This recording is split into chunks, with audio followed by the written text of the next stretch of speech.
හොඳ sex life එකකට පීනිස් එකේ සයිස් එක වැදගත් වෙනවද? ගොඩක් දෙනෙක් අපෙන් අහපු ප්‍රශ්නයක් තමා පීනිස් එකේ සයිස් එක සම්බන්ධව. අද අපි ඒකට උත්තර දෙන්නයි හදන්නේ. සමහර විට ඔබ ෆෝන් බලලා හිතන්න පුළුවන් මගේ සයිස් එක පොඩි වැඩි කියලා. සමහර විට ඔබේ බිරිඳ, ඔබේ පාර්ට්නර් කියපු කමෙන්ට් එකක් වෙන්න පුළුවන්.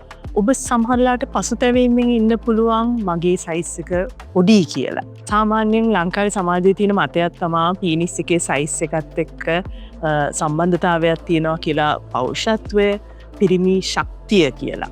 ගොඩක් වෙලාවට අපේ ක්ලිනික් වලට එන පිරිමි අය හිතනවා තමන්ගේ පීනිස් එකේ සයිස් එක සාමාන්‍ය කෙනෙක්ට වඩා අඩු සයිස් එකක් තියෙන්නේ. ඇවරේජ් එකට වඩා අඩු සයිස් එකක් කියලා තමයි ගොඩක් පිරිමි අය හිතන්නේ. ඇත්තම කියනවා නම් මේ සයිස් එක පිළිබඳව තියෙන මේ ඇන්සයිටි එක තමයි ලොකු ප්‍රශ්නේ පීනිස් එකේ සයිස් එකටත් වඩා. good sex කියන එක කොහොමද measure කරන්නේ? එකක් තමා emotional connection. කපල් එකක එකිනෙකා අතර තියෙන විශ්වාසය, ඒ දෙන්න අතර තියෙන safety එක කොච්චරක් දුරට දෙන්න එකිනෙකාට respect කරනවාද කියන එක තමයි good sex වලට වැදගත් වෙන්නේ.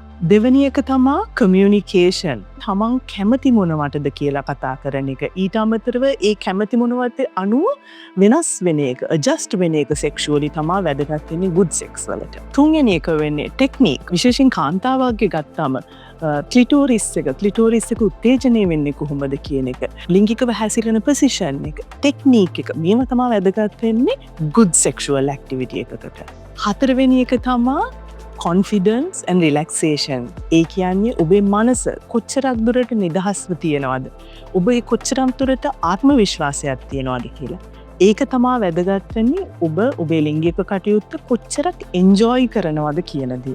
ඒක තමා good sex වලටත් වැදගත් වෙන්නේ. average penis size එකක් තියෙන පිරිමි කෙනෙක් සමහර වෙලාවට better sexual activity එකක් කරන්න පුළුවන්. ඔහු තමන්ගේ බිරිඳව, තමන්ගේ partner කැමති විදිය, යාගේ රසාස්වාදයේ කැමති විදියේ sexual activity එකක් කරනවා නම් ලොකු පීනිස් එකක් තියෙන පිරිමි කෙනෙක් තමන්ගේ පාර්ට්නර් කියන දේ අහන්න නැතුව, පේන් එක ගැන හිතන්න නැතුව sexual activity එකක් කරනවට වඩාත් වැදගත් වෙන්නේ ඔබයි ඔබේ පාර්ට්නර් අතර තියෙන communication එකයි අන්‍යෝන්‍ය අවබෝධයයි.